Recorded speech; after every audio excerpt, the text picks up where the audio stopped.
Hello and welcome to another beautiful early morning here in the greenhouse, and welcome to Nova Scotia, and welcome to my channel The Optimistic Gardener. My name is Steve Farley. Well, I'm just clearing the last of my early spring salads that I had growing here in the greenhouse in this centre bed. I'm not really wanting to get rid of these salads. They're still going well, except for the remainder, I think, which are about to bolt. But my tomatoes, as you can see there, are raring to go, and I want to plant them up, and I've got other salads starting to grow outside in the garden now. So even though these have produced me some absolutely fantastic leaves over the past month or so, 6 weeks, it's time to refresh the bed, get it ready for some tomatoes. And I thought, as I was doing that, I will give you 5 great tips that I think will help myself and you to grow a bumper harvest of tomatoes this year. And we all love tomatoes in the summer. It's one of the highlights for the summer veg gardener, I think, growing tomatoes, and then obviously the whole cooking of tomatoes, whether it be salsas of different type, whether it be your Indian cooking, your Mexican cooking, Italian cooking, beautiful pasta sauces. So tomatoes are a definite must in this household. And let me get the rest of these salad crops out and picked, and we'll start on 5 tips to get a bumper harvest this year with your tomatoes. Okay, so I have cleared the bed, well, nearly. I didn't have the heart to clear them all away. I could still get another week or so out of these, so I thought I'd leave a little left, and I can pick away, and then in the next week I can probably whip them out when I've got a bit more ruthlessness about me. But I've got plenty of room to be planting up these tomatoes. So tip number 1, and I've just realised I've got probably six tips for you today, so lucky you. So tip number 1, soil. Now, I realise that a lot of you will know this, but I keep forgetting that not everyone is tuning in to my videos for my wit and repartee. Some people are actually tuning in for information as well. And you know, it may seem obvious, but the soil that you want to be using, that you want to be planting your tomatoes in, should be nice and rich, lots of organic matter in there to be able to hold water. The tomatoes, you know, all fruit are thirsty drinkers. You know, they want to get lots of water in there to plump up their fruit, so they need lots of water. And you want a soil that's going to hold the water throughout the season. You know, after you've watered it, you don't want to sink all the way through like a nice sandy soil would. It wants to be nice and rich, as rich as possible, a nice bit of organic matter. Now this is a mix of some compost that I bought in a big load, but mostly my own compost made from horse manure and all the garden and kitchen leavings, etc. Really good stuff. But as you can see, holds together nicely. I've just watered that, so that's, you know, nice and rich, lots of organic matter in there. So that will feed the plants as well, because, you know, I'm organic grower. I don't want to be putting all sorts of chemicals or non-bio feeds, etc. I'm a great believer in the maxim, feed the soil, not the plants. So I've lots of, like I said, organic matter in there, and this will be nice and rich to be able to feed the plants throughout the year. And then I might, depending on how they're going, supplement that with a seaweed feed, a liquid seaweed feed. The link is up on the screen there, that I get seaweed and I'll soak it for a few weeks, etc. So I may do that depending on how they are, but this is a really good feed. So tip number 1, really good soil. So we are going to plant these up now, and here's one here. This is Peacevine. This is a heritage variety, lots of small cherry tomatoes. And so our first tip is, and this is going to go nice and tall. Now, where's me trowel gone? Aha! I've lost my trail, so I have to use this mini fork. Right.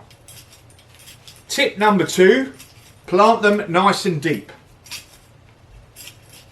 Now, I think I've said this 3 or 4 times this year so far in the different videos that I've made.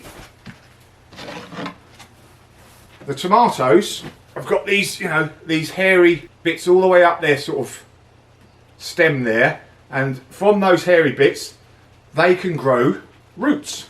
So the deeper you plant them, the more roots they're going to get, and this is going to grow a good possibly 6 foot tall, 5 foot tall, and it'll want lots of roots to give it lots of feeding, draw up the nutrients and the water, etc. So I'm going to plant it all the way up to the bottom leaf here.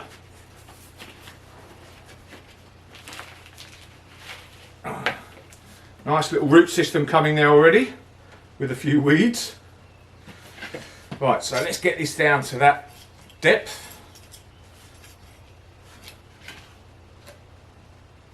Oh, plenty more to go.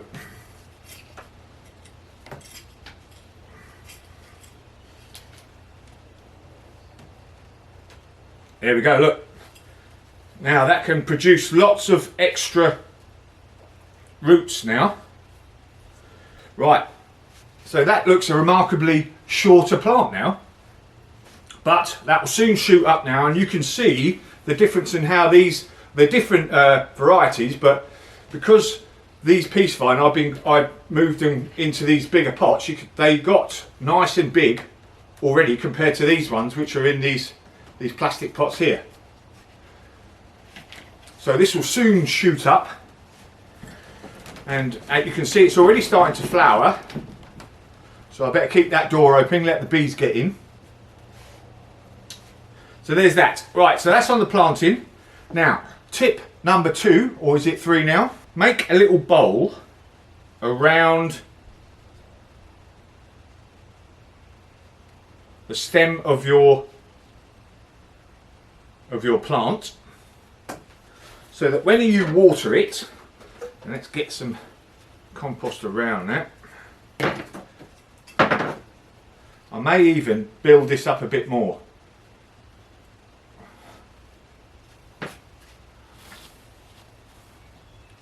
So we've got a nice bowl around that, so that when we water this plant, a lot of the water will stay where it needs to, in that area around the plants. So there's your tip number 3, like watering. So there's your first bit, build that bowl. Consistent watering. So one of the problems that affect the fruit of tomatoes is blossom end rot, and that comes from a lack of calcium, but really it's caused by, or most often caused by, inconsistent watering. So you might water it on a Friday, and then you may water it 10 days later, and then 3 days later, etc, etc. And that's not allowing the plant to consistently take up the water and take up the calcium and give it to its fruit, and that causes the blossom end rot. So consistent watering. I'm going to probably water these in here twice a week. It gets quite hot in here in the greenhouse, and you know, even though I've made this a hugelkultur bed where I have obviously put all logs etc at the bottom, and that's going to help act as a sump and conserve the water, it's still going to get hot in here. So twice a week I think I'm going to water these plants, and give them a deep water, not a light water. Give them a real good soak. Outside, when I plant my tomatoes outside, I'm probably only going to water those once a week, but a good consistency in your watering will help them grow nicely and help to prevent blossom end rot. So that is tip number 3, I do believe. So that the watering there, obviously the bowl and the consistent watering, and a good deep watering when you do water them, not just a little, not a little tickle. tip number 4, pruning. So we've got two different types of tomatoes, determinate and indeterminate. Determinate tomatoes are your more bush varieties, and you just let them sort of get on. They have a determinate amount of trusses, a determinate amount of fruit throughout the season. Whereas your indeterminate will just keep growing and growing and growing. If I had, you know, an 8-month hot season, it will just keep growing and keep producing flowers and fruits. These I'm growing in here are mostly indeterminate, except for, where have we got here? I'll point you to those in the pot there. Tiny Tim, they're a determinate little bush variety, and I'll just let them get on with it and bush out. But your indeterminates, I want these not to grow lots of different stems all over the place. And your tomatoes, and I've shown this before in my other videos as well, want to produce lots of different branches coming off all over the place. And they have these little, what we call suckers, and we don't want these suckers to grow. So as they appear, we just pick them off. And then that is going to make a nice tall plant, which I'm going to stake, or I'll get some string and tie from above, and then just support it all the way up, trusses going all the way up, and it'll be a nice straight plant. So pruning, we want to keep taking off the suckers either side. Now also, as the plant grows, we want to remove all the leaves below the bottommost truss of flowers. Now I'm not going to do it yet because there's only a few leaves on here, but as you can see in that tomato, that is actually a bit of a volunteer. It appeared as a volunteer in one of my other trays of plants, and I've just grown it on, and it's quite tall already, as you can see. So as you can see with this plant, it's starting to, you know, grow nicely. Got quite a few leaves on here now, and here's the bottom truss of flowers, and actually they've set some tomatoes, not fully set, but they have set the tomatoes. But I have pruned all the leaves below that. In fact, I should prune this one back here because the leaves are actually starting to fall into the earth. But I've pruned all these lower leaves, and then that's going to encourage nice bit of airflow around the plant, and hopefully help to prevent any chance of tomato blight and the other sort of humid loving diseases. And we're going to continue to do that all the way as the plant grows, and we get nice airflow in between all these different plants, and that's going to help us prevent one of the major other diseases that affect, or blights that affect tomatoes, which is tomato blight. So, and that, you know, a good airflow underneath these plants will help prevent that. And then, you know, as we're getting right up to the last few tomatoes that are starting to ripen at the end of the season, we really don't need that many leaves on there at all. So you've just really got the tomatoes and a couple of leaves at the top left. But that's good, and that's okay. So good pruning. And we also want to, and as I can see now, I've just remembered, any leaves, we don't want leaves touching the soil, because that is going to invite disease. And going back to, I've forgotten, the watering, we want to try and water our plant from, again, feeding the soil. We want to water the soil, not the plant. So, you know, merrily just spraying your plants with water isn't a good idea. Number one, you're not directing that water to where it really needs to be, so you're wasting a lot of it in evaporation. And number two, we don't, as much as is possible, we want to keep from wetting the leaves all the time, because again, that is inviting diseasing and tomato blight with all that humidity of that. So any of these plants, we want to cut any leaves that are touching the ground. So we want to get rid of that. So halfway recap. We've made sure we've got good soil to plant into. We've planted it nice and deep, made a bowl to direct the water where it needs to go. We're only going to water the actual ground, not the plant itself. We're going to water consistently, and we're going to prune it so it goes nice and tall and not branching off all over the place, keeping the leaves, making sure there's no leaves touching the ground to prevent soil. And we're going to prune up to the lower truss of our tomatoes, of our tomato flowers, once the plants gets established, so that we're promoting good airflow in between. We're off to a really good start here. The tomatoes are starting to really grow nicely. Now, tip number 5, or is it 6? I've lost count. But the last sort of tip, or the last area that we need to look at, which is pests, or the your major sort of afflictions of tomatoes. Now, we've covered blossom end rot and how that's a lot to do with inconsistent watering and the fact that it can't take up water. We've looked at tomato blight, and that one of the things you can help there is by pruning the lower leaves and sort of help encouraging a nice airflow throughout the bottom end of the plant, and also by making sure that the leaves of the actual tomato plant aren't touching the ground all the time, and and having a chance to take up any sort of diseases that are or spores for diseases that are on the ground itself. And also by making sure when you're watering, you're not watering the leaves and saturating them all the time, and ensuring that you are just watering the ground.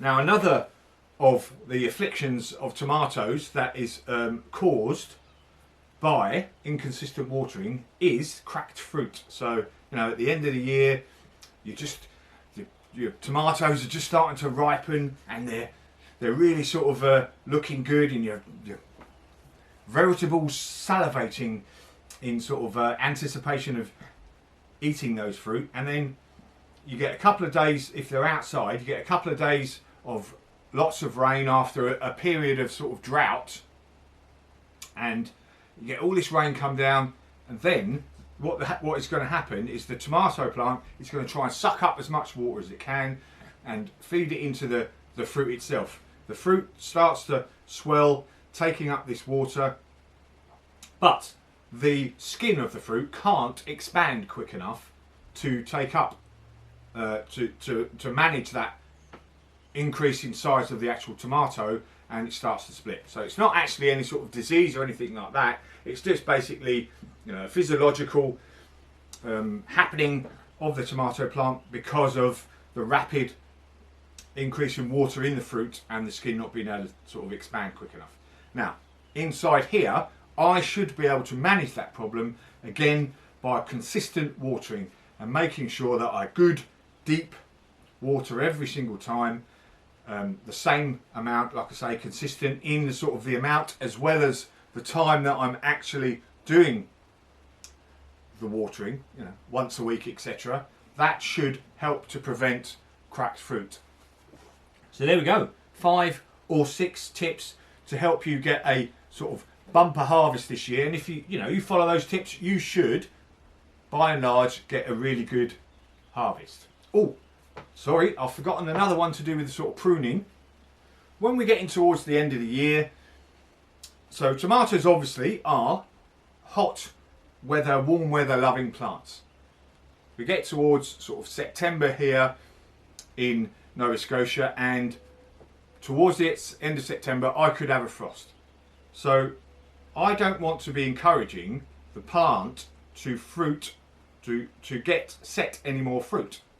So really, probably in the first week of September, depending on the forecast, I want to pinch the top of the the plant out, the top growing tip, so that it doesn't try to grow any more size or any more flowers and set any more fruit. So then all of its goodness will be centered on the fruit that is left on the plant, and then they get a good chance to mature before the weather starts to cool down, and then the tomato plant starts to sulk and then eventually die.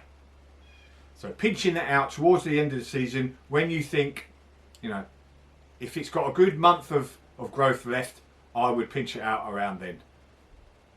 So there we go. There's your tips. I better get amongst planting all these lovely tomatoes and set them on their way to give me some beautiful fruit for some lovely salsas and all the other beautiful different dishes that I'm hopefully going to be knocking up this year. Job's a good one.